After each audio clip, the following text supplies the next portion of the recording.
Romanos, un estudio inductivo. Con el pastor Víctor Manuel Buitrago. Dios de toda gloria, de toda honra y de todo poder, tu palabra nos exhorta a buscar la sabiduría, y la verdadera sabiduría solo se encuentra en tu palabra. Así que te ruego que en este momento tu Espíritu Santo nos lleve a encontrar esa sabiduría en el libro de los Romanos. Gracias por estar con nosotros y por guiarnos en el aprendizaje de tu palabra. Pero más que aprender, Señor, lo que te ruego y te suplico es que sea parte de nuestra vida, que podamos llevarla a nuestra práctica diaria. Gracias en el nombre de Cristo Jesús. Amén. Bienvenidos a nuestra lección número 6 de Romanos Inductivo. Hoy vamos a tocar Romanos capítulo 3, versículos del 1 al 20. Para eso voy a iniciar leyendo los versículos 1 y 2. Versículos 1 y 2. ¿Qué ventaja tiene pues el judío? ¿O de qué aprovecha la circuncisión? Mucho, en todas maneras. Primero, ciertamente que les ha sido confiada la palabra de Dios. Esto es lo que nos dice Romanos capítulo 3, versículo 1. Vamos a entrar a nuestro estudio del PowerPoint. Para aquellos que menospreciaban a los judíos, el apóstol Pablo hace dos preguntas. ¿Cuáles son esas dos preguntas y cuáles son las respuestas?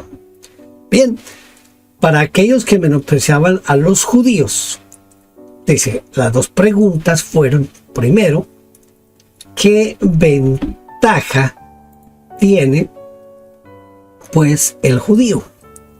Y la segunda pregunta es, ¿o de qué aprovecha la circuncisión? Y pues la respuesta que da es mucho. Esa es la respuesta, mucho. Porque es mucha la ventaja de ser judío en comparación con todas las demás nacionalidades del mundo, porque el pueblo judío es el pueblo escogido por Dios. Y en esa elección está su fortaleza y su bendición. No es en sus méritos o en sus cualidades, como bien lo aclara Deuteronomio capítulo 7, versículos 6 y 8, que dicen, porque tú eres pueblo santo para Jehová tu Dios. Jehová tu Dios te ha escogido para hacerle un pueblo especial, más que todos los pueblos que están sobre la tierra. No por ser vosotros más que todos los pueblos que os ha querido Jehová y os ha escogido, pues vosotros erais el más insignificante de todos los pueblos, sino por cuanto Jehová os amó y quiso guardar el juramento que hizo a tus padres, a vuestros padres. Entonces, ¿de qué aprovecha la circuncisión? La circuncisión fue una ventaja porque se basaba en un pacto que Dios hizo con Abraham y tenía estas cláusulas. Primera cláusula, les confería la promesa de una gran multiplicación y te multiplicarás en gran manera, dice Génesis 17:2. Segundo, les confería una promesa de la paternidad sobre mucha gente. He aquí mi pacto contigo y serás padre de muchedumbre de gentes. Génesis 17:4. Tercero, les confería la promesa del surgimiento de naciones y gobiernos. Y haré naciones de ti y reyes saldrán de ti. Génesis 17:6. Cuarto, les confería en el mismo pacto de la circuncisión la posesión geográfica de un territorio, y te daré a ti y a tu descendencia después de ti la tierra en que moras, toda la tierra de Canaán. Toda la tierra de Canaán. Génesis 17:8. Quiero detenerme aquí porque en el momento en que estoy grabando esta lección, hay un conflicto bien grande entre Israel y Palestina. En Palestina hay un grupo terrorista que se llama Hamas, y el grupo Hamas hizo una invasión a Israel y mató creo que a un poco más de 300 personas y secuestró a otro montón de gente. Y hay un conflicto allí bien serio y hay grupos pro-palestinos que están diciendo que Israel debe desaparecer y que todo ese territorio le pertenece a los palestinos. Históricamente, imagínense, desde allá lo que podemos leer en Génesis, ya se encuentra que Dios le ha prometido a Abraham esa tierra. Más adelante vamos, quizás no lo vamos a ver en este momento, pero si usted lee la Biblia, más adelante vamos a encontrar que hay una limitación. Dios le dice a Israel, le dice, tu territorio es este, comienza unos límites que en la práctica de hoy no los tiene Israel. Israel tiene apenas una pequeña porción de todo ese territorio que Dios prometió que le iba a entregar. Entonces la discusión es una discusión de nunca acabar, de nunca terminar. Nosotros, los cristianos, apoyamos que Israel tenga su territorio. Ojalá pudiera tener todo lo que Dios le delimitó, como le puso como límites geográficos. Yo sé que eso es difícil hoy en día, pero por lo menos que le dejen el pedacito que tiene, ¿no? Bueno, vuelvo a mi estudio aquí porque la idea era medio aclarar un poquito lo que estamos viviendo en este momento histórico cuando estoy grabando esta clase de Romanos inductivo. ¿Qué les fue confiado a los judíos? A los judíos les fue confiado la palabra de Dios. Literalmente, talogia tuseo, que es la palabra, aquí la palabra logia, esa palabra logia que aparece allí, significa oráculos. Es decir, los oráculos o la respuesta que da Dios por sí mismo o por medio de sus siervos, los profetas o de los escritores de la Biblia. Logia son los mensajes de Dios. Y estos mensajes fueron depositados en los judíos para que sean sus custodios, sus guardianes y que ellos lo enseñen al mundo entero. Cosa que en realidad tampoco es que se da mucho. No, ellos fueron bastante egoístas, guardaron la palabra y no querían compartirla. La gente se impresionaba por la vida de los judíos y por eso se hacían judíos prosélitos. Pero no es que los judíos estuvieran buscando, hey, ¿quién se quiere convertir en...? No. Ellos, si la gente venía, la aceptaban, pero no era que los buscaran. Muy bien, ahora voy a leer Romanos 3, capítulo 3, versículos 3 y 4. Pues que si algunos de ellos han sido incrédulos, ¿su incredulidad habrá hecho nula la fidelidad de Dios? De ninguna manera. Antes bien sea Dios veraz y todo hombre mentiroso, como está escrito, para que seas justificado en tus palabras y venzas cuando fueres juzgado. Esto es lo que dice esta parte de Romanos. Muy bien, aquí vamos entonces con nuestras primeras preguntas. Si uno no cree o no permanece fiel, ¿Dios lo abandona?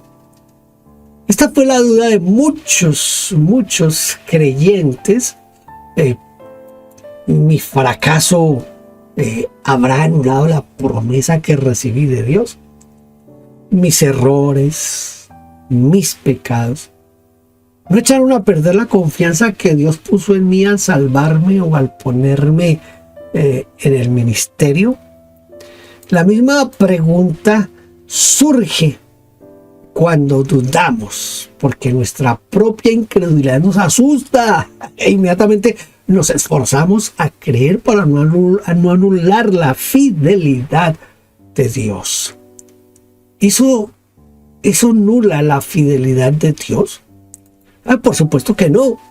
No, de ninguna manera. El apóstol Pablo empleó la palabra catargeo. La palabra catargeo, que significa hacer ineficaz, anular, cancelar, destruir, abolir, quitar y otros sinónimos. Y afirmó que de ninguna manera puede mi infidelidad anular, hacer ineficaz anular o destruir o abolir o quitar lo que Dios prometió. Acuérdese lo que dice Pablo a Timoteo, que si nosotros fuéramos infieles, Él permanece fiel. Dios permanece fiel. El Señor permanece fiel. Mucha, porque aquí me fui. ¿Qué quiso decir con antes bien sea Dios veraz y todo hombre mentiroso? En realidad el apóstol Pablo lo que está haciendo aquí es que está citando dos versículos de los Salmos. Primero, el Salmo 16:11 que dice: y dije en mi apresuramiento, todo hombre es mentiroso. Y luego el Salmo 51:4, donde dice: contra ti solo he pecado y he hecho lo malo delante de tus ojos, para que seas reconocido justo en tu palabra y justo en tu juicio. Con esto, el apóstol Pablo responde a la pregunta: si soy yo infiel, ¿Dios también será infiel? ¿Dejará Dios de cumplir su palabra porque yo no cumplí la mía? Si alguna promesa se ha postergado, no es porque Dios haya fallado, sino que se ha postergado por nuestra culpa. Por eso, David confesó su pecado para que Dios sea justificado en sus palabras. En lugar de echarle la culpa a Dios, lo que hizo David fue confesó su pecado para que Dios sea justificado en el juicio. ¿Cuál juicio? El juicio con el que algunas personas juzgan a Dios. David confiesa su pecado diciéndole a Dios: y pensas cuando fueres juzgado. O como dice el Salmo: tenido por puro en tu juicio. Creo que esa es la versión a la que más estamos acostumbrados, a ser tenido por puro en tu juicio. Eso es más diciente para nosotros. Versículos 5 al 8. Y si nuestra injusticia hace resaltar la justicia de Dios, ¿qué diremos? ¿Será injusto Dios que da castigo? Hablo como hombre, en ninguna manera. De otro modo, ¿cómo juzgaría Dios al mundo? Pero si por mi mentira la verdad de Dios abundó para su gloria, ¿por qué aún soy juzgado como pecador? ¿Y por qué no decir, como se nos calumnia y como algunos cuya condenación es justa afirma que nosotros decimos: hagamos males para que vengan bienes? ¿De qué manera la justicia puede hacer resaltar? ¿De qué manera la injusticia puede resaltar la justicia? ¿De qué manera? La justicia se resalta por la comparación y el contraste. Por ejemplo, si algunos se comparan con otros que son peores que ellos para sentirse más justos o más buenos, esa es una forma de compararnos.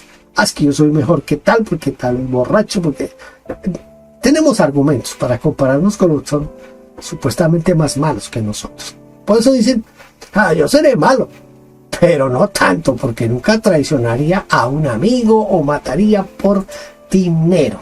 Eso es lo que dicen algunos. Siempre la maldad de otros hace resaltar la bondad de algunos. Siguiendo este mismo principio, nuestra injusticia hace resaltar la justicia de Dios. Eso es igual que en una pintura. Cuando el fondo es más negro, más resaltan los colores claros. Y esto es así: cuando más pecador me vuelvo, más se resalta la santidad de Dios. ¿Qué significa calumnia? ¿Qué calumnia decían sobre la enseñanza de los cristianos? Calumnia significa acusación falsa, hecha maliciosamente para causar daño. Y calumniar es atribuir falsa y maliciosamente a alguno palabras, actos o intenciones deshonestas. Algunos calumniaban a los cristianos diciendo que ellos enseñaban: hagamos males para que vengan bienes. Esta acusación falsa, desde luego que era falsa, no era gratuita, no era así simplemente inventada, pues era una tergiversación de una enseñanza verdadera. pero que tal vez fue sacada de la parábola de Jesús sobre el fariseo y el publicano que fueron a orar. El fariseo hizo todo bien. No robaba, no era injusto, ni era adúltero. Sin embargo, no fue escuchado. Y el publicano, que era pecador, fue justificado por su actitud porque dijo: sé propicio de mi pecador. Esto dice Lucas 18, 9 al 14. Nunca, escuchen, nunca Jesús dijo que el publicano fue justificado porque era pecador, sino porque se humilló delante de Dios.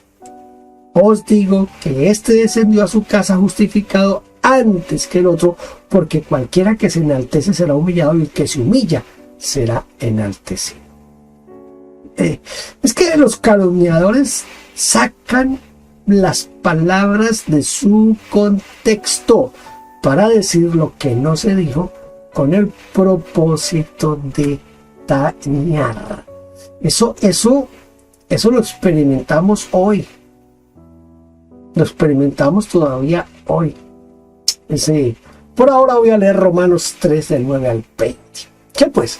¿Somos nosotros mejores que ellos? En ninguna manera. Pues ya hemos acusado a judíos y a gentiles que todos estaban bajo pecado. Como está escrito: no hay justo ni aun uno, no hay quien entienda, no hay quien busque a Dios, todos se desviaron, a una se hicieron inútiles, no hay quien haga lo bueno, no hay ni siquiera uno. Sepulcro abierto de su garganta, con su lengua engaña, veneno de aspides hay debajo de sus labios, su boca está llena de maldición y de amargura, sus pies se apresuran para derramar sangre, quebranto y desventura hay en sus caminos, no conocieron camino de paz, no hay temor de Dios delante de sus ojos. Pero sabemos que todo lo que dice la ley, lo dice a los que están bajo la ley, para que toda boca se cierre y todo el mundo quede bajo el juicio de Dios, ya que por las obras de la ley ningún ser humano será justificado delante de él, porque por medio de la ley es el conocimiento del pecado. El conocimiento del pecado. A ver si esta vez no me olvido poner las ayudas visuales aquí. Ok. ¿Qué nos enseña aquí Pablo sobre el uso del Antiguo Testamento? Nos enseña a memorizar las escrituras. Pablo no contaba con una concordancia. No existían. Y ni siquiera tenía a mano todo el Antiguo Testamento. Sin embargo, cita de memoria textos difíciles de recordar, como el de Isaías 59, 7 al 8 o el Salmo 56, 1. Miren lo importante que es aprender una Biblia de memoria. Trate de memorizar un texto bíblico cada día. Seguramente al final del año no va a recordar los 365 textos que aprendió cada día, pero muchos de esos textos se van a quedar en su mente. Además, nos enseña a emplear libremente diferentes textos, sin mencionar el nombre del libro o en qué parte está. Debemos recordar que en ese tiempo no existían ni las divisiones de los libros como tal, ni mucho menos capítulos y sí menos versículos. Así que Pablo lo podía citar de esa manera porque no existía esa parte del asunto. Entonces, estos de capítulos y versículos fueron agregados siglos después. Para él todo el Antiguo Testamento era lo que está escrito, era la ley, era la palabra de Dios, no solo para los judíos, sino también para los cristianos. ¿Por qué toda boca debe ser tapada? ¿Qué sentencia cierra la boca? ¿Qué sentencia cierra la boca? ¿La boca de quiénes? Debe ser tapada la boca de todos los que creen tener méritos, que creen que tienen buena conducta, de todos los que creen que tienen una creencia superior, muy justa, muy verdadera, y cierra la boca que habla en contra de los demás pecadores. Cierra la boca del que dice: gracias a Dios porque no soy como los demás hombres. Y expone las razones de su propia justicia con una sentencia categórica. nadie es justo, nadie entiende, nadie busca a Dios. Escuche, nadie busca a Dios, nadie anda en el buen camino, nadie es útil para Dios, nadie hace lo bueno, nadie dice la verdad, nadie está libre del mal y la amargura, nadie tiene paz y nadie tiene temor de Dios. Y si esto se escribió sobre los judíos, es decir, los que están bajo la ley, nos demuestra que por la ley nadie podrá salvarse o ser declarado justo por Dios. Porque lo único que hace la ley es mostrarnos que hemos fallado. Porque por medio de la ley es el conocimiento del pecado. Por medio de la ley se conoce el pecado. Vamos a tratar de memorizar un texto. Romanos capítulo 3, versículo 9. Es fácil. ¿Qué pues? ¿Somos nosotros mejores que ellos? En ninguna manera, pues ya hemos acusado a judíos y a gentiles que todos están bajo pecado. Todos están bajo pecado. Usted, yo, todo el mundo. Estamos bajo pecado. La diferencia es que nosotros hemos decidido cubrirnos con la sangre de Cristo. Y la sangre de Cristo nos ha limpiado de todo pecado. Y esta es una lección excelente. Hay unas cosas que me gustaría profundizar, pero no quiero que las lecciones sean más largas de 30 minutos. Así que vamos a dejar ahí por ahora. Gracias por haber estado conmigo en esta lección. Lo espero en la lección número 7. Dios le bendiga. Gracias por vernos. Favor inscribirse en nuestro canal. Denos un like. Toque la campanita. Y déjenos su huella con un comentario. Bendiciones.